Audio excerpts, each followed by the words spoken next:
जय श्री कृष्ण दोस्तों, आज मोक्षदा एकादशी की कथा का श्रवण करते हैं। मोक्षदा एकादशी की कथा अत्यंत पवित्र और कल्याणकारी मानी जाती है। युधिष्ठिर ने भगवान कृष्ण से पूछो। युधिष्ठिर बोले, देवदेवेश्वर, मैं पूछता हूँ, मार्गशीर्ष मास के शुक्ल पक्ष में जो एकादशी होती है उसका क्या नाम है?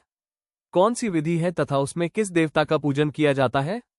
स्वामिन, ये सब यथार्थ रूप से बताइए।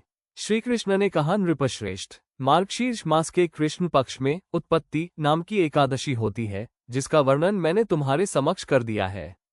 अब शुक्ल पक्ष की एकादशी का वर्णन करूंगा, जिसके श्रवण मात्र से वाजपेय यज्ञ का फल मिलता है।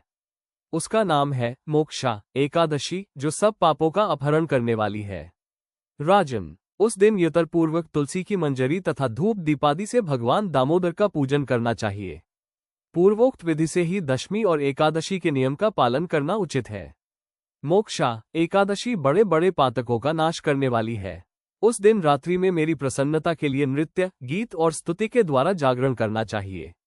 जिसके पितर पापवश नीच योनि में पड़े हो, वे इसका पुण्य दान करने से मोक्ष को प्राप्त होते हैं।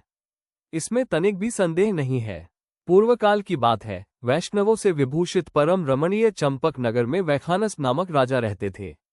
वे अपनी प्रजा का पुत्र की भांति पालन करते थे। इस प्रकार राज्य करते हुए राजा ने एक दिन रात को स्वप्न में अपने पितरों को नीच योनि में पड़ा हुआ देखा।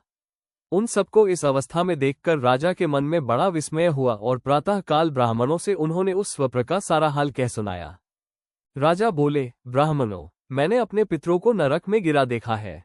वे बारंबार रोते हुए मुझसे कह रहे थे कि तुम हमारे तनुज हो, इसलिए इस नरक समुद्र से हम लोगों का उद्धार करो। द्विजवरों, इस रूप में मुझे पितरों के दर्शन हुए हैं। इससे मुझे चैन नहीं मिलता। क्या करूं, कहाँ जाऊं? मेरा हृदय रुंधा जा रहा है। द्विजोत्तमो, वो व्रत, वो तप और वो योग जिससे मेरे पूर्वज तत्काल नरक से छुटकारा पा जाए, बताने की कृपा करें। मुझ बलवान एवं साहसी पुत्र के जीते जी मेरे माता पिता घोर नरक में पड़े हुए हैं। अतः ऐसे पुत्र से क्या लाभ है? ब्राह्मण बोले, राजन, यहाँ से निकट ही पर्वत मुनि का महान आश्रम है। वे भूत और भविष्य के भी ज्ञाता है। नृपश्रेष्ठ, आप उन्हीं के पास चले जाइए।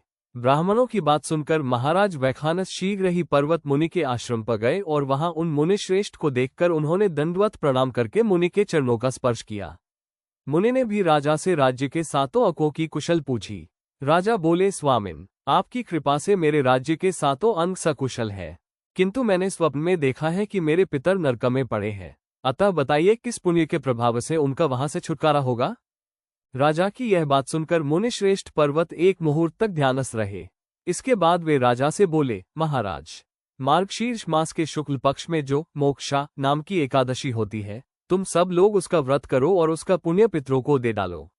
उस पुण्य के प्रभाव से उनका नरक से उद्धार हो जाएगा। भगवान श्री कृष्ण कहते हैं, युधिष्ठिर। मुनि की यह बात सुनकर राजा पुनः अपने घर लौट आए।